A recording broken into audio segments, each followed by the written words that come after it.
We will join all public servants in Kenya in an industrial action that will paralyze the entire operation of government in Kenya, including State House. We will ensure that no water goes to State House. We will ensure that no electricity is in State House. We will ensure that sewage in State House is blocked so that they know the power of public servants in this country.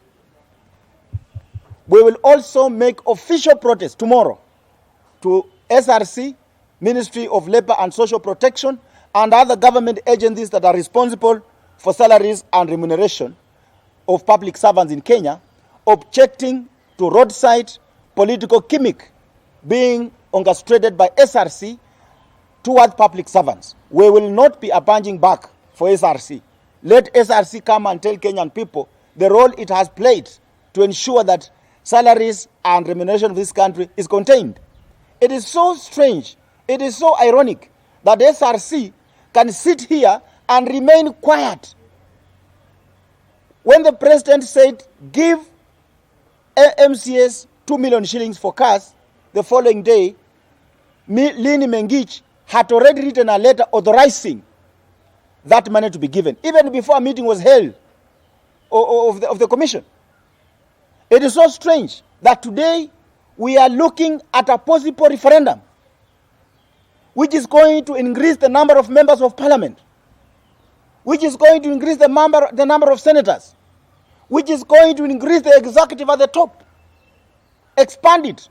And when you expand that executive and you expand the administrative political wing, you are clearly expanding the amount of money that is going to go into maintaining these offices.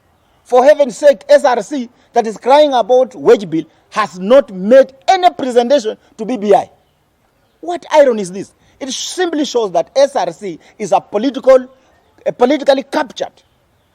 It is just there looking at public servants. If we go for public servants, they will do nothing because they cannot threaten to remove us from office. They cannot do anything. So let us go for them.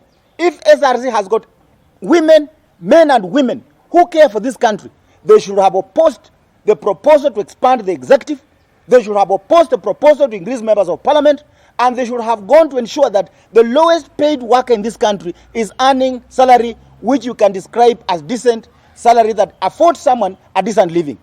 If you don't want to give us peace, then we shall bring trouble in your court so that you can understand the plight we Kenyans are going through. The nurses already are ravaged by the pandemic of COVID.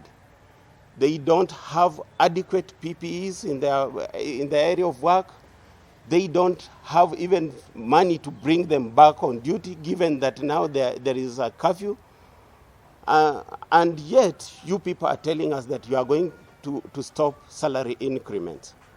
We want to tell you that that is something that we are not going to allow at all. Let it be known that we shall bring trouble at your doorsteps. We are not going to tolerate this.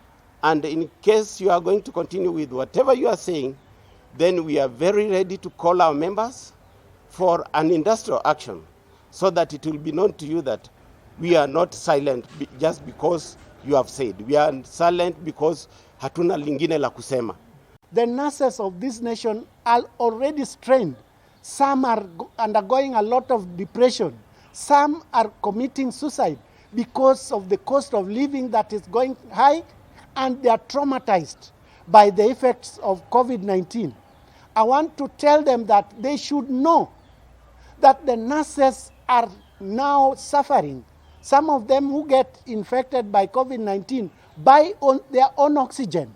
We buy our own masks to protect ourselves because, one, the national government is not giving the counties money to purchase the PPEs, to purchase oxygen for patients. So when we get infected, when our relatives get infected, it is still us who are using our meager salary to buy the oxygen and even to provide masks for ourselves. So we are not going to entertain this pronouncement by SRC.